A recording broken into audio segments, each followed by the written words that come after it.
Hey everyone, thanks for tuning into this week's episode of Paying Tribute. I really enjoy this episode, so I think you're going to like it too. It's one of my favorite ones. I just wanted to take a quick moment to say that I'm actually going to take next week off from releasing any new episodes. The last two episodes of the series are huge episodes, and they're taking a little longer to finish than originally expected. So I'm going to just take that extra time to prepare them. I want them to be of decent quality before releasing them. So no new episodes next week. That will give everybody some time to catch up on what they've maybe missed or haven't listened to yet. And I'll release a new episode in a couple of weeks, so stay tuned for that. Of course, once again, if you are enjoying this podcast, please like, comment, share, retweet, do whatever it is you need to do. Share with your friends. If you think there's people you know that might enjoy listening to this podcast, please share it with them. And reach out, comment. It's always nice to hear from people, especially as I'm getting into some of these other stories. It's nice to hear how and if they're maybe resonating with people. So certainly reach out, give it a rating on iTunes, like, comment, do whatever you need to do. I definitely appreciate it. But anyway, without further ado, let's get into this week's episode. Here we go. Episode 4.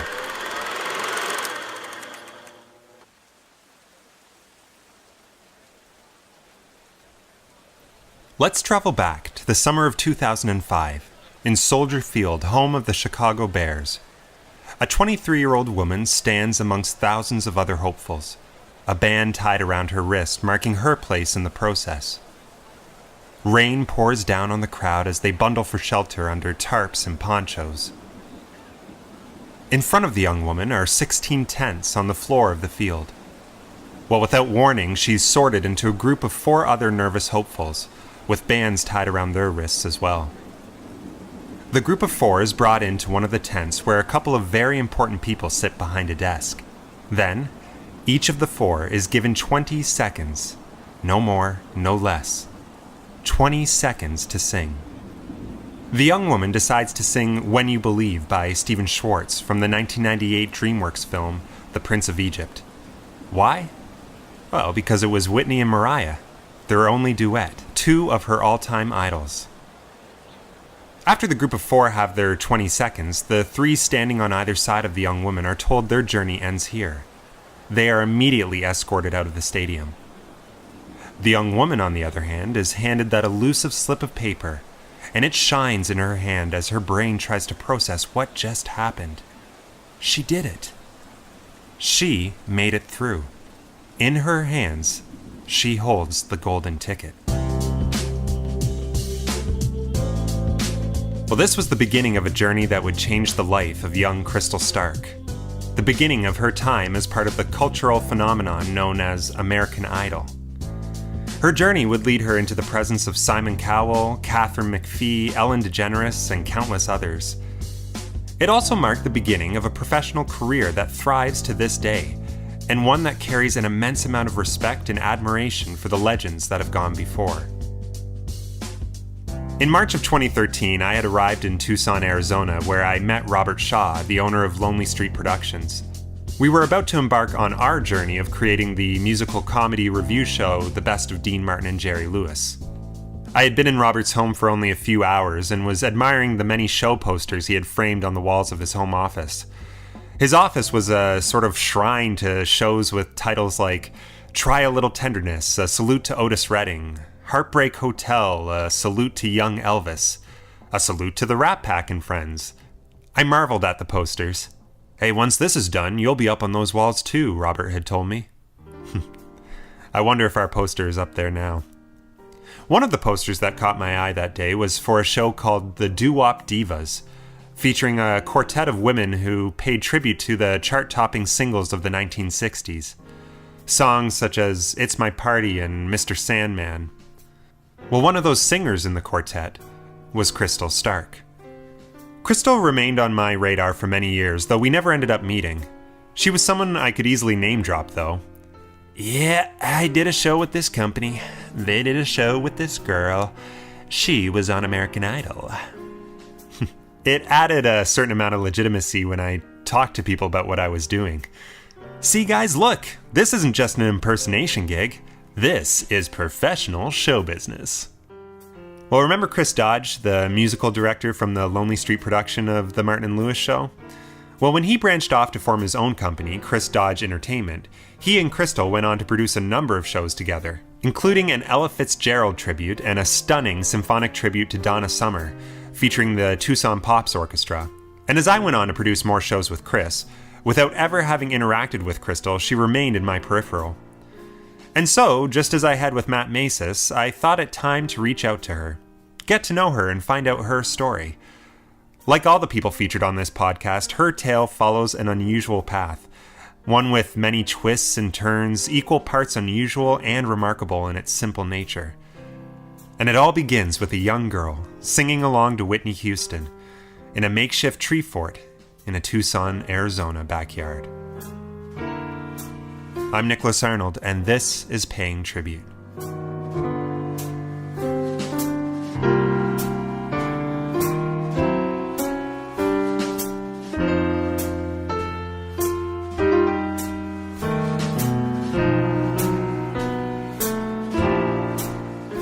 My parents both loved to sing, but they were not musicians in any way.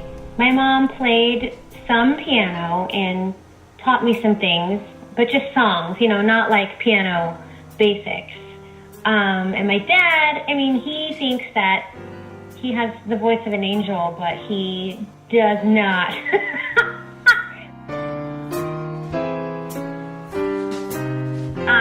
But there was always music in the house because they loved to dance, and they loved disco, and they loved R&B and soul. They always had parties. They loved to party. And so everybody would come over, and there would always be a dance party, and the electric slides always happened at least once. It was always a fun atmosphere of music. Although her parents were in no way professional musicians, Crystal described her upbringing to me as being incredibly musically inclined, heavily influenced by the music her parents listened to day in and day out. My mom's favorite was Al Green. She just loved Al Green. And my dad, funk, like old school funk. His favorite song is No Parkin' on the Dance Floor. But gosh, he loves that song. Every time it comes on, it's his jam. Like many of the people I talked to, Crystal paid less attention to what her peers were listening to and was more inclined to listen to the oldies that came from her parents' radio. Though, as she grew older, she began to acknowledge what was being produced at the time in the early 90s, recognizing it as groundbreaking and talent-ridden. Artists such as Whitney Houston and Mariah Carey. She recalls having the best-selling soundtrack to The Bodyguard on cassette tape and listening to it over and over, belting out the words to I Will Always Love You. And I remember riding the bus, he would come on the radio, and every single kid on the bus would just belt that song. And I was so glad that I could sing my Whitney out loud in the open because everybody was singing, so nobody could really hear me. She was a force of nature. It was, it was kind of like, how could you not love her? With Mariah, I remember it was really hot. We were in the car. We were at the grocery store. It was summertime. I was waiting for my mom. I was listening to the radio, and Someday came on. And she hit that whistle tone at the end, and I felt like my whole world flipped upside down. I was like, what is that? That blew my mind. That moment was just like, oh my goodness, I didn't realize people could even do that with their voice. Listening to Whitney and Mariah marked the beginning of Crystal's foray into singing. She would attempt the many vocal acrobatics of Whitney while listening to her cassette. I tried my darndest to whistle tone, but it's not in the cards for me. I was always singing that and Aretha. Aretha was another one that I would always sing and try to emulate in my room or the backyard. If I had a little makeshift treehouse, I'd go and sing it all the time.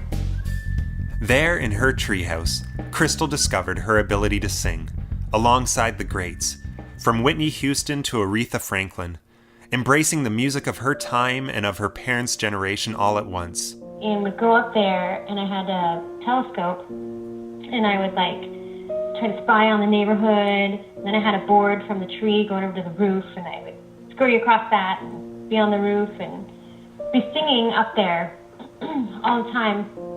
And I remember one time, I guess our neighbor heard me. Maybe she was new, like just moved in, and she went and told my mom, like, oh, I heard your daughter singing. And my mom was like, oh, like, I'm sorry, was she bothering you? And the neighbor was like, oh, no, I thought I had, like, left the radio on, and I was like, what? Like, nobody had said that to me. I hadn't really sung in front of anybody. So I remember I was like, oh, because I thought I was in trouble. One summer, my mom signed me up for this, like, musical theater camp, and I get up there, and I sing my song. I sing Rescue Me. And I didn't have a karaoke track, because, like, karaoke wasn't super big at the time, because this was a while ago, so I just had to sing over the original artist. And then somebody went up and sang after I sang, and I looked at my friend, and I was like, why aren't they using their real voice? And it sounds so awful. I feel like such a horrible person now, but I had no idea. I was like, no, that's their play-around voice. Where's their real voice? Their real singing voice. And she was like, that is her real singing voice. And I was like, what? Because this girl had been telling us the whole time, oh, I have a record deal, and this is the songs that I'm working on with my producer, and blah, blah, blah. So I was like, oh, wow, she's like legit. And then she got up there and she sang her song, and she had a track. Like, she was all like legit. And I just was like, oh, wait, what? Huh? And I was really confused as to why she had any kind of record deal or manager or anything like that. And that's when I started to get an idea of, oh, okay, well, maybe I don't sing like everybody else. Her love for singing the popular songs of an adult generation brought her to many weddings where she would do small gigs as a singer, often resorting to the vocal stylings of Aretha and, of course, Etta James. Crystal's parents had split by this point, her mother having to work a number of jobs just to support her. As a result, Crystal developed a certain independence well beyond her young age, taking matters into her own hands when it came to getting around. She would bike to where she needed to go, take the city bus, and learned early on, life will always happen to you, but you can make life happen. What she was lacking at this time was some sort of guide, someone to tell her, hey, you're talented, you can do something with that talent. That was until her middle school choir teacher noticed her amongst a classroom of students. She helped me to sing my first big solo in front of people, which was Whitney Houston's One Moment in Time. And we worked on it after school, like every day. And I got up to sing. I was terrified. I wouldn't move. And I had this big hair that I couldn't do anything with. It was like huge head of hair and this tiny little girl. And I just stood there frozen. But I sang. And I sang full out. And everybody loved it. And the other parents were not happy that I got this big solo. And their kids didn't. So she kind of got some flack for it. And she would bring me to some of her gigs outside of school to sing with her. You know, she went way above and beyond in the extra mile for me, and I'm forever grateful to her.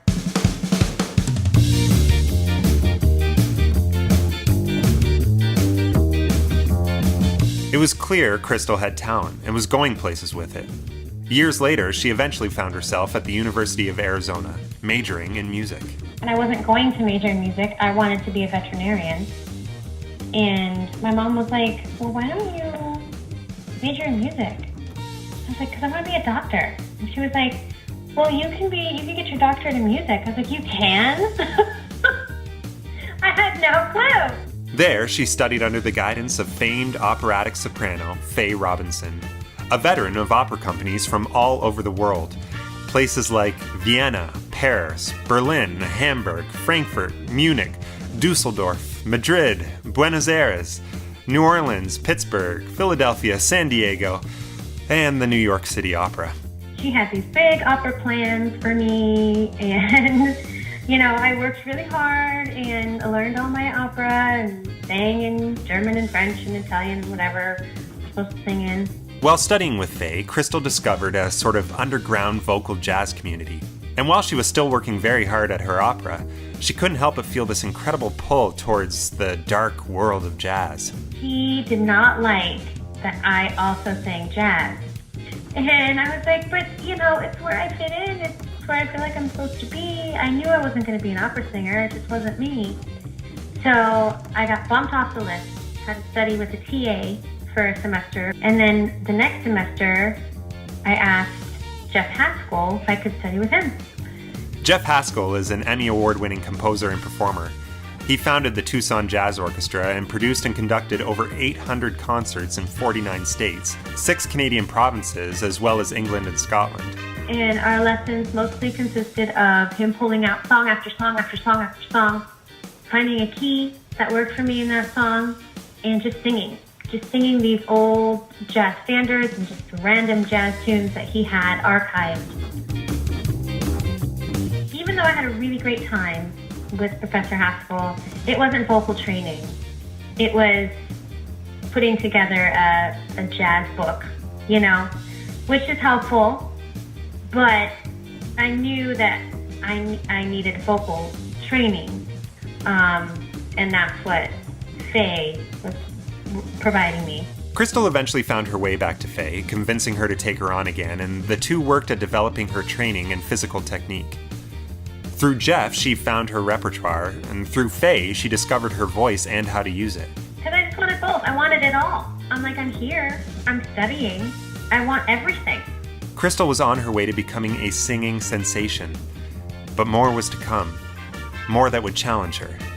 A lot more.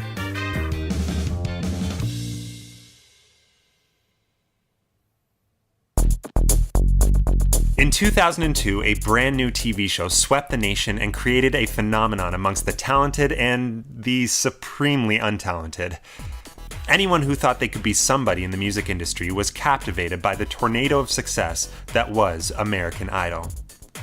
Based on a British show called Pop Idol, created by Simon Fuller, American Idol debuted on Fox in the summer of 2002. Hosted by Ryan Seacrest, the show featured judges Randy Jackson, Paula Abdul, and the acid-tongued Simon Cowell, and showcased thousands of hopefuls across America competing for the top prize and title of American Idol. By the time contestants were narrowed down to the top 20 or so, viewers at home could actually vote on their favorite by phoning in at the end of an episode. A winner was eventually chosen by process of elimination.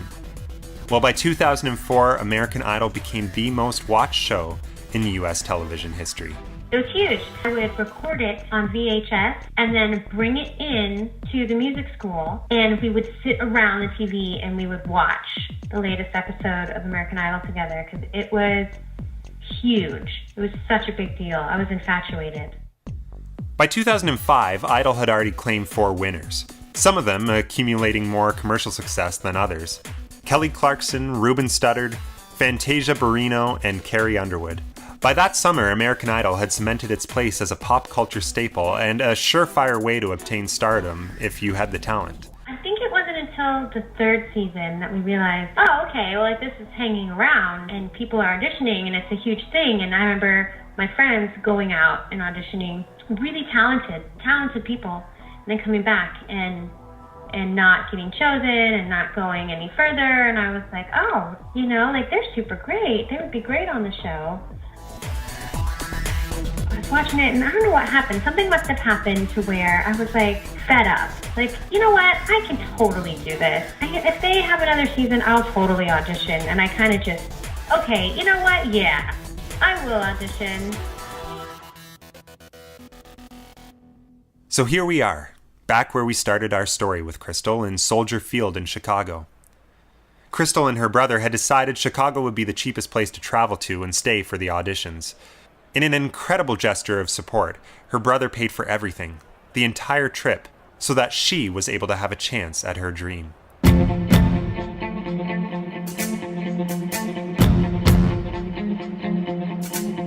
we're all bundled up because it's raining, it's miserable.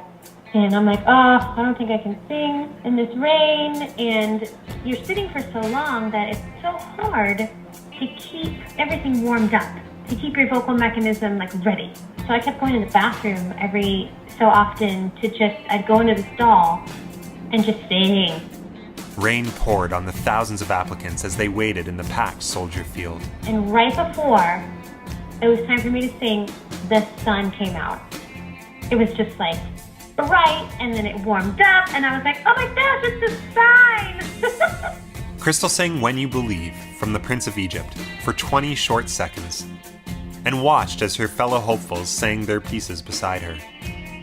The girls on either side of Crystal were abruptly sent home after their brief, potentially life-changing auditions. Crystal was given the golden ticket. Crystal was sent home and asked to return the following day for yet another round of auditions, prior to the supposed first round that is actually aired on TV. This time, she faced the executive producers, When You Believe, armed and ready. Tons of people. There was huge cameras, and so bright. Crystal sang, and once again received yet another green light. And then they were like, yeah, come back in like 5 days. I was like, oh, okay. Crystal flew back to Tucson to resume work at her local church, where she had obtained a position as the church musical director. She did a quick Sunday service, then flew back to Chicago with her mom. Same place, right back where she had been only a week prior. This time, Ryan Seacrest was there, along with Randy Jackson, Paula Abdul, and Simon Cowell. Well, you're standing outside the room, waiting to go in, and you see person after person come out in tears. You know, and you're like, oh, great. This is just going to be a bundle of laughs, you know, like, I don't want to go in that room. So then it's time for you to go in the room, and they're like, all right, you ready? And you're like, You're not ready. I wasn't ready. And so I just was trying to breathe, and then they're like, okay, it's your turn, go. And you're like, oh, well, here you go. It's like being shot out of a cannon. And you go in, and I just was shocked to see the judges in person because they looked exactly how they look on TV. And I wanted to go up and poke them to see if they were real. They look like wax figures. It just was crazy to me. But they tell you like 20 times, do not approach the table. Do not go up to the table. We have bodyguards. Like, they can tackle you and all this stuff. I was like, oh, okay. So I didn't want to go anywhere near them. And then, you know, it's just like, all right, who are you? What are you going to sing? Crystal sang her piece in front of the silent stares of the three judges. She finished and waited. Simon was great. He was like, I loved it, you know, he was like you. I was like, okay. And then Randy and Paula were on the fence, and I was super surprised because they're always the nice ones. And I was like, really? She needed 2 out of 3 votes to advance to the next round, the Hollywood round, that took place in California and launched any given season of Idol. She had Simon's vote, a notoriously difficult vote to get. Now she just needed one of the other 2. Paula and Randy studied her information sheet in front of them. On it, it stated that she was a vocal teacher. And I was like, oh, I would expect more from a voice teacher. Her chance was fading away fast. Would she be one of the ones to emerge from the room in tears, having to be consoled by Ryan Seacrest in the waiting room? But then, the judges deliberated, with Simon maintaining his stance that she should advance. Finally, Paula and Randy reluctantly agreed. Crystal received her golden ticket, the real one, the one that's seen on TV, and emerged from the room to cheers and applause from her mother and fellow applicants. At times, it's humorous to hear how casual and nonchalant Crystal is about her Idol journey. Yeah, so then I got a golden ticket, then Simon said this, then I went out and was all excited for the cameras. But you gotta realize it was actually some time ago now, 12 years or so, and a lot has happened since, both personally and professionally. A large part of the audition process slips into foggy memories. Next up, however, was Hollywood Week. In Hollywood Week, 200 applicants who had been narrowed down from hundreds of thousands competed in front of each other and in front of Simon, Paula, and Randy, who eventually narrowed them down to their selected semi-finalists. It's a whole hullabaloo, and they pick you up from the airport, and they bring you to the hotel. You have a roommate. Everybody has a roommate. Everybody's just trying to, like, size each other up and try to get their bearings. And at that point, I was very religious and was just so, like, inherently kind and wanting the best for everybody. And I wasn't going into it being like, okay, who can I tear down and how can I, like, get to the top? I was just going into it like, okay, this is a great experience, a great opportunity. But I noticed how cutthroat everybody was, and it terrified me. Crystal was, after all, on a reality show. And at this point, reality shows had been around long enough, many people knew how to play the game, so to speak, in front of the cameras. It naturally becomes an extremely tense and cutthroat competitive environment. And with hundreds of contestants in their early 20s in one hotel, well, one could expect nothing less. The contestants were sent to the Orpheum Theater in downtown Hollywood, where they sang one at a time in front of the judges. Immediately, from that first round, people were cut, their idol journey abruptly ending as they boarded flights home. Crystal remained. And then we had to do group work.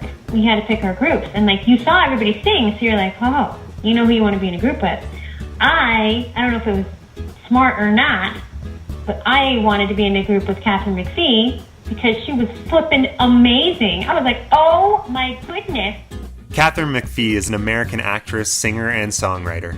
Her most recent claim to commercial fame was through the short-lived but ever-popular NBC musical drama Smash. She would eventually win over the hearts of the American public through her Idol journey, finishing as runner-up against Idol Season 5 winner Taylor Hicks. Of course, at this point, she was just another audition hopeful, another name in a long list of names praying to make it big on the national stage. But she was talented, and Crystal recognized this right away. She is out of this world. And so I made a beeline for her, and I was like, girlfriend, your voice just blew my mind. Let's be in a group. And she was like, okay. Within a day of being in Hollywood, Crystal had saddled up and made friends with a person who would eventually make it to the final episode of American Idol Season 5. As the groups rehearsed, they faced the harsh reality of competing on a national television show. They keep you up for 24 hours. There wasn't really any food. They're trying to push people to the point to where they start breaking and then they can get their good TV. Crystal and Katharine had formed a group of 3 with another unnamed participant. Our group started getting into a fight. Well, Katharine and the other chick started fighting. And the cameras were wanting to catch it. And I was like, no. In an act of protection, Crystal did her best to move her group away from the cameras, making it difficult for them to capture the tension. A decision that, while kind, likely made Crystal's survival on a competition reality show very difficult. In the producers' minds, anyway. Looking back, I'm like, oh gosh, I should have just let that happen because then I'd have gotten more airtime. They told us, they're like, if you forget words, you might as well just pack your bags and go home. We were like, oh no. Well, the trio did end up forgetting the words when they finally performed in front of the judges. But then everybody forgot the words, and they didn't go home. It was just a threat to terrify everybody, which it did. So our group made it, and we sang one more time, and you sang by yourself with whoever was left. By this time, it was Thanksgiving, Christmas was holiday time. So we were taking a month and a half off, and we were going to come back in January. And that was Hollywood week. It was crazy. Well, after Hollywood week, you take a month and a half off, and then you come back in January. And that's the long walk. They call that episode The Long Walk. In the Long Walk episode, the 40 or so contestants who are left are narrowed down to a small 20 or so. From here, they move on to the live episodes in front of an audience and the entire American public. At this point, the show had been airing for a few weeks, and audiences around the country were beginning to get invested. You all just sit in a room. Nobody has to sing. There's no singing. It's all based on, what you've done in the past. And I remember the producers coming in, and they said, all right, up until this point, who feels like they haven't had a lot of airtime on the show? Who hasn't had enough airtime? Crystal was kind, nice, generous, and not the least bit controversial. Further to that, the one fight she seemed to be a part of in the peripheral between Katharine McPhee and their third group member, she had gone out of her way to hide it from the ever-watching cameras. She had barely been on the show. A blink or you'll miss her participant. Well, her hand shot right up. She looked around the room and her stomach sank. She was the only one with her hand up. That's not good. That's not a good sign. I just didn't realize that. And then you have to take an elevator up. Crystal's heart was pounding. Somehow she knew. the moment she raised her hand that she had sealed her fate. But perhaps there was still a chance. And then you get off the elevator and you have to walk down this long corridor. And the judges are at the end at a table, and you sit down. And I sit down and Simon's like, all right, well, this was not a unanimous decision. Words that could go either way. But in fact, her time on American Idol had come to an end. Okay, thanks. And then Paula's like, well, you should audition next year. And I was like, they've told us like 10 times that we can't audition ever again if we make it this far. She was like, oh no, you can audition. I was like, yeah, but there's paperwork. Okay, whatever, bye. And just like that, Crystal Stark was sent home. She had made it from hundreds of thousands of hopefuls to a small group of the top 45.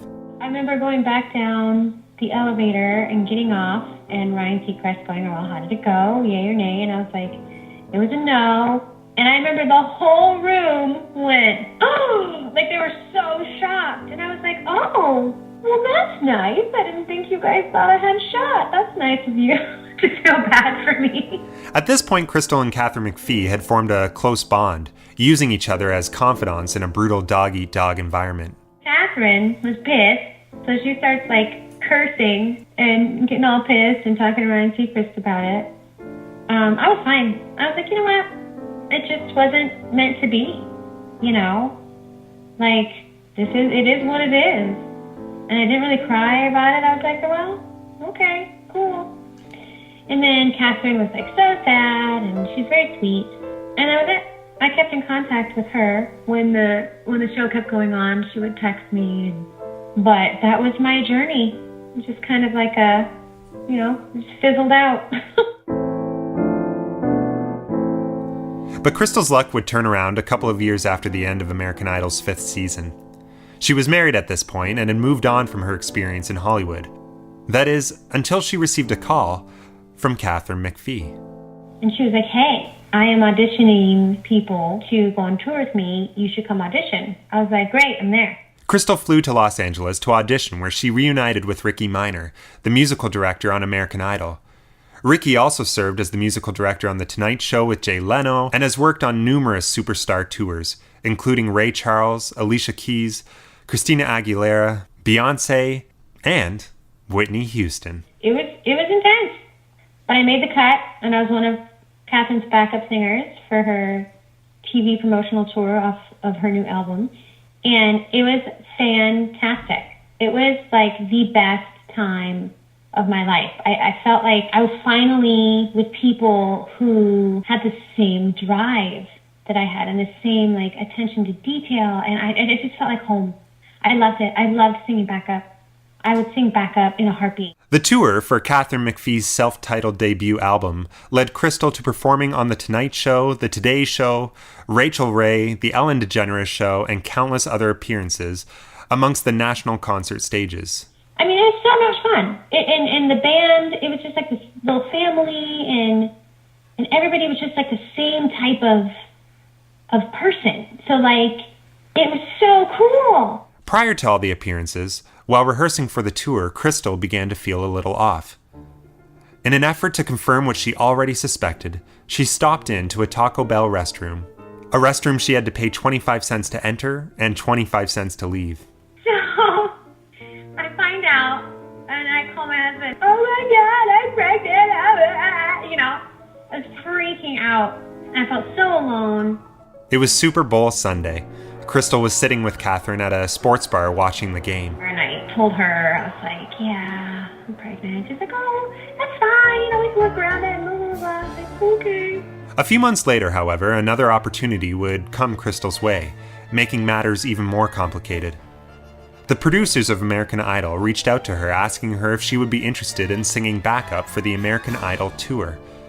The tour crossed over her expected due date. And I was like, I can't do it. And it was the hardest thing ever to not be able to do that. I was devastated. I was so sad. So, that's when my parenting and the performance stuff started, colliding. But the American Idol moniker that I now had held a lot of cred, and I got a lot of gigs and a lot of shows just from having been on the show. And, here we are, 12 years later, still talking about American Idol and my experience on the show because it was that big of a deal. Years went by, the McPhee tour ended, American Idol continued to do its thing, and Crystal returned back home to Tucson, Arizona, where life as a mother took over. But the Idol moniker did indeed help her continue to pursue a singing career on the side. Incredible, life-changing opportunities continued to fall on her doorstep. I was just kind of chilling, and I got a call one day, hey, can you sing like a 30-minute set to open up for Bob Newhart in 2 weeks? I was like, yeah, that sounds great. Crystal met the charming Bob Newhart and opened for his show at the Desert Diamond Casino in Glendale, Arizona, bringing a handful of her own tried and true charts to present to the orchestra. And met him backstage, and small, very short guy, but very kind. He shared his deli meat tray with me because I didn't have any food in my dressing room. I thought that was nice. Well, aside from the odd, incredible gig here and there, Crystal focused on being a mother to her now 2 boys. She taught back in Tucson, providing private vocal lessons and continuing her work as musical director at her local church. Months would go by where her personal life would become the focus, and then another gig would come along that seemed to take her creative career in different, unexpected directions. She formed a small singing group with a trio of women called the Triple Threat. Well, the Triple Threat was booked to do a blues show in Tucson, and that's where Crystal met the talented Chris Dodge, who had been hired as a pianist for the gig. And so we did the show, it was great.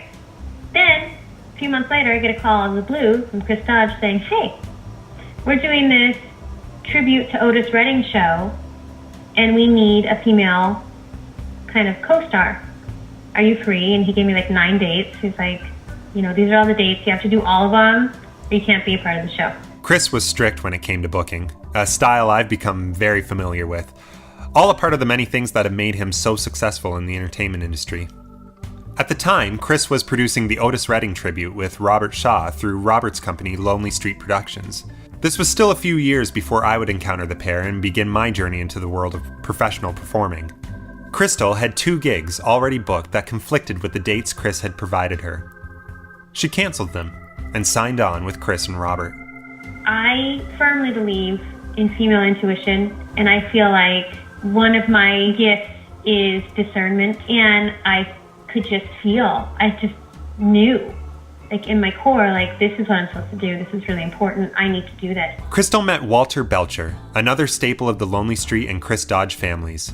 Walter would be playing tribute to Otis. And he's just fantastic, he's like my brother from another mother, and it would just fit like a glove, and working with Dodge, of course, is wonderful. At this early in Crystal's career, it would have been a stretch to call her a tribute artist, and in many ways it still is.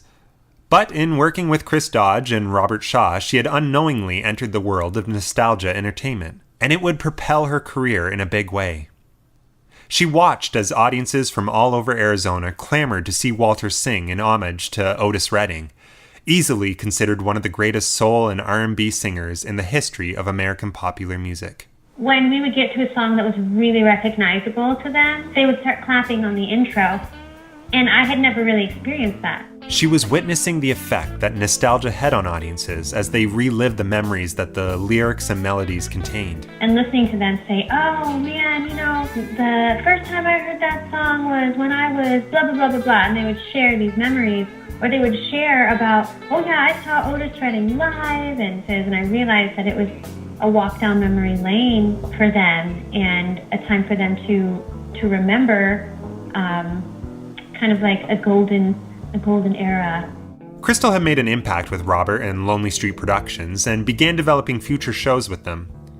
Following Robert's mandate that a tribute show should not be an impersonation, they began expanding their boundaries and created a show called the Doo-Wop Divas, a review concert featuring 4 singers as they relived the golden years of doo-wop and early rock and roll. It featured chart-topping hits as the girls belted out songs like My Boyfriend's Back and leader of the pack, with signature tight harmonies and buckets of charm.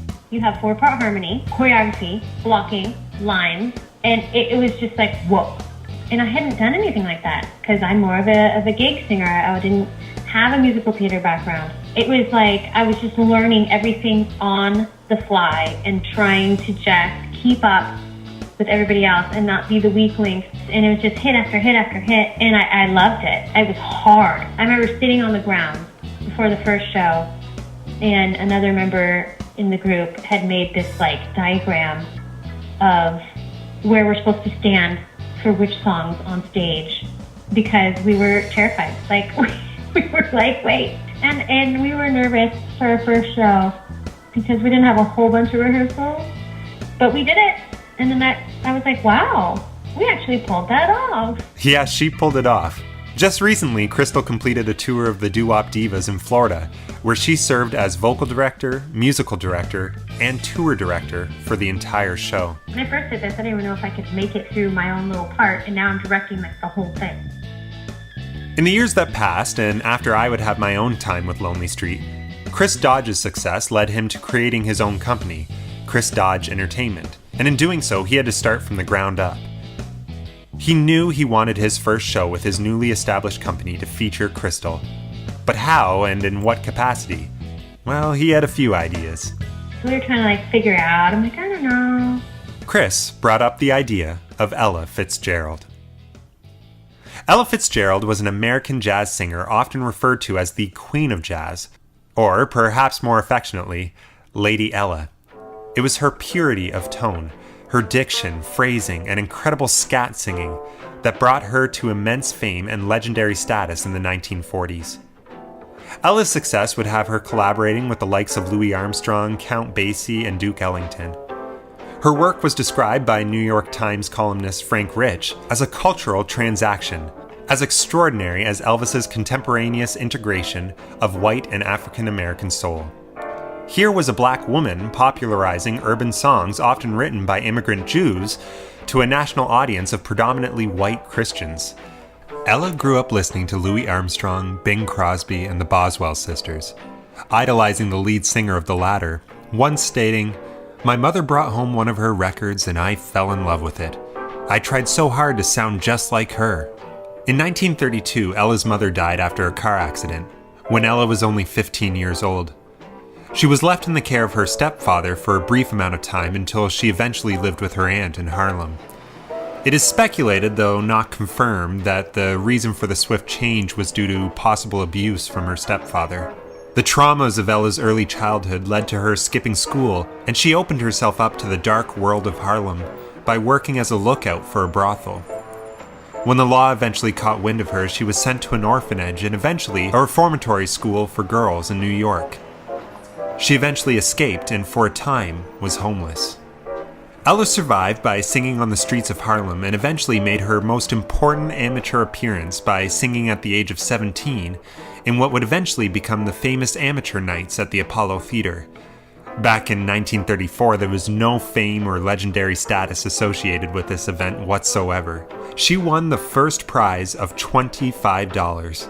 And from there, a number of connections and opportunities fell into place, and slowly, over the years, Ella Fitzgerald became the legend we know today. Well, I could go on and on about Ella here on this podcast, but if you don't know who she is by now, the best place to start is by listening to her.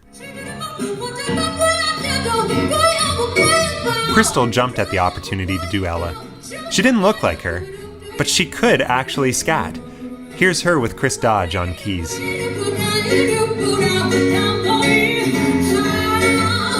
It was so easy. This was the first time I had worked with just Chris and myself. You know, not under Lonely Street, not with a whole band, just the two of us. And it was just like so great. Everything just fell into place. And I was like, oh my gosh, can we do this all the time? Because it was the best process working with Dodge.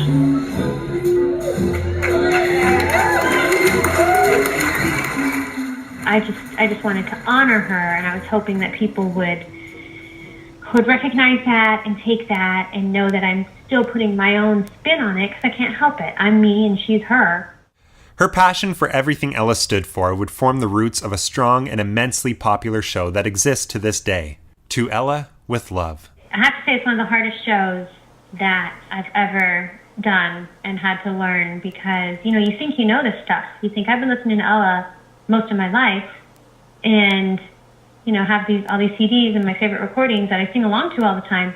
But then when you sit down to actually dissect her phrasing and her scatting and the way she does things, it's like, oh my goodness, no, I thought I knew, but I didn't know.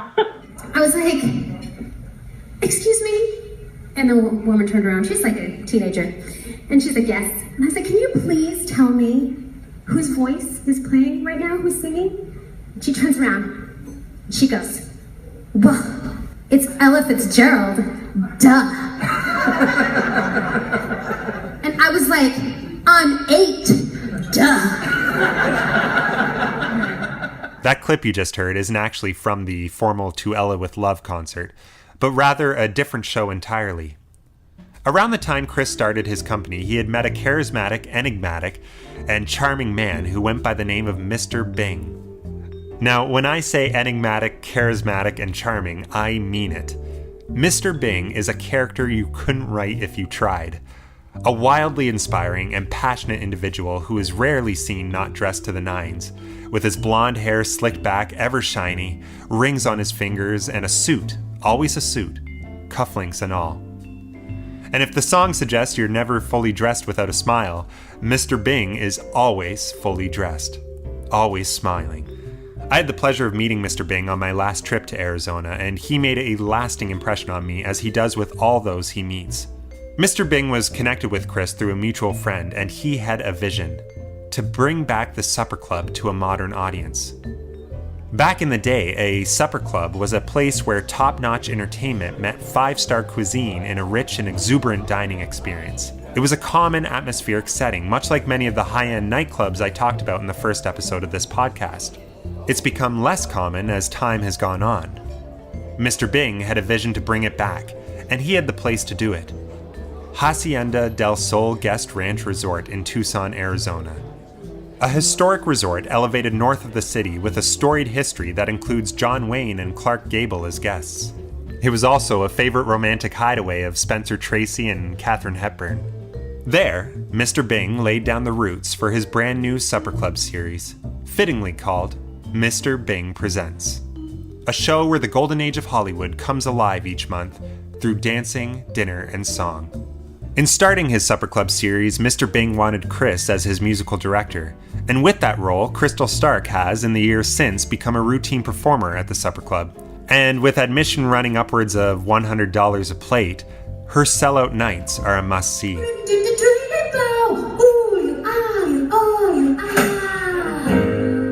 it was in that moment that I had a name and I had a voice that I had listened to, and I fell in love instantly. Do you have a moment like that, Dodge? Every time I listen to you sing. True story. That was really smooth. Yeah. The successful partnership of Crystal Stark and Chris Dodge led to yet another mammoth collaboration, a Donna Summer tribute. I was like, that's fantastic! I love Donna Summer. LaDonna Adrienne Gaines, better known by her stage name Donna Summer, was an American singer-songwriter who rose to fame during the disco era of the late 1970s. A 5-time Grammy Award winner, Summer's hits include Hot Stuff, Bad Girls, and I Feel the Love, amongst many others. Like Crystal, Donna's early life revolved around a church choir. Summer's earliest performance debut actually occurred at church at the age of 10, when she replaced a vocalist who failed to show up for a gig. Donna's first professional gig came after high school when she auditioned for a role in the Munich production of the musical Hair. She landed the part of Sheila. Eventually becoming fluent in German, she starred in 3 other musicals in Munich: The Me Nobody Knows, Godspell, and Showboat, and began developing a professional career as a singer, releasing her first single, a German version of the song Aquarius, from Hair. From there, luck and fortune took off. Summer died in 2012 after battling lung cancer, and in 2016, Billboard magazine ranked her as the 6th most successful dance artist of all time. For Chris Dodge, Crystal was the perfect person to pay tribute to Donna's music live on stage. To me, it's closer to my roots of my funk and disco that I grew up listening to with my parents. It's such great music. It's a big show. It's a really, really big show. A big show indeed. After initially performing Last Dance, a tribute to Donna Summer, Chris and Crystal worked at converting the show into a symphonic pops orchestra tribute. The result was Hot Stuff, a symphonic tribute to Donna Summer. In June of 2017, they premiered it to an enthusiastic audience of over 5,000 people. By 2017, Crystal had already racked up enough experiences most people only dream of. But her life wasn't always easygoing, and certainly not without heartaches, trials, and tribulations. Eventually, she and her husband, the father of her 2 boys, ended their marriage, a life-changing decision that had her moving and losing her job as a music director at her local church, as they frowned heavily upon the idea of divorce. About 5 years ago, her life was, in her words, spiraling out of control, until she met Bill, now her fiancé and longtime love. He really came in and just took care of me and just loved me. You know, we joke, because I'm like, you told me you loved me like 2 weeks after we were together. And he's like, no, it was like a month. I'm like, no. When the rain is pouring down on me, I'm so glad I have you close to me. In 2015, Crystal decided it was time to focus on developing a solo career as an artist. The result was her first full-length album, aside from an EP produced a few years earlier. Her album, One Way, was released on May 30th and featured original compositions by Crystal, leaning heavily on her soul and jazz roots. I started writing the album when I was still married, and then when the album, when I had my CD release, I was divorced and had a fiance. It's just really coming from the heart about what I was going through at that time in my life, and now to look back on it, it's just like, I'm just like, wow.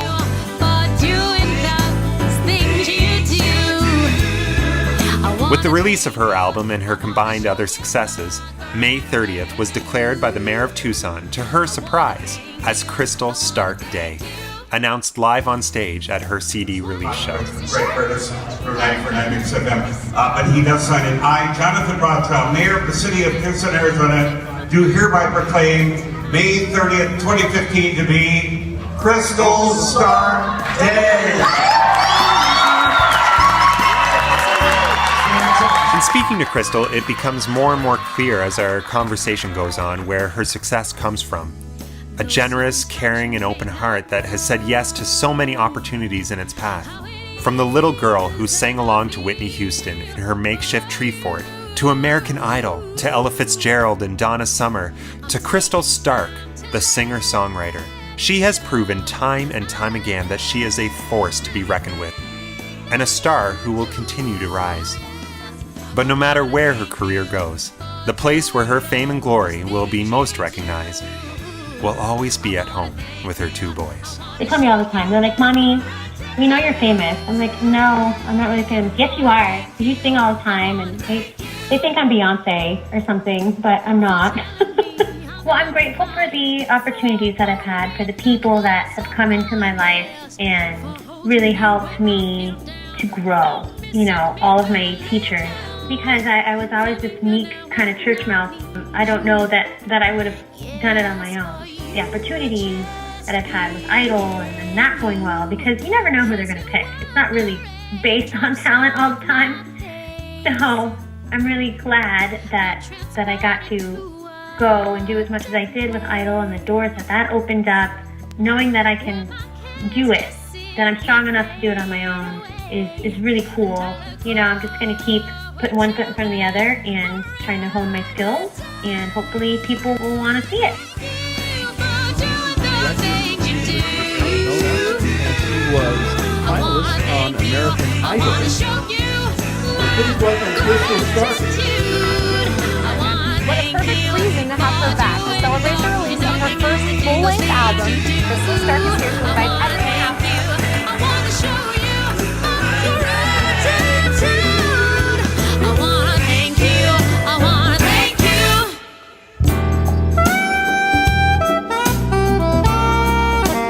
Tribute is written, produced, and edited by myself.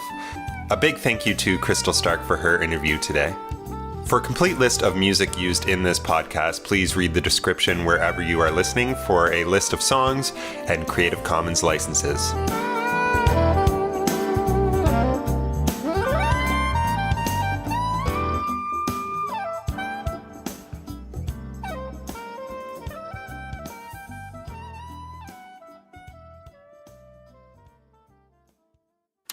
Here's what to expect next time on Paying Tribute.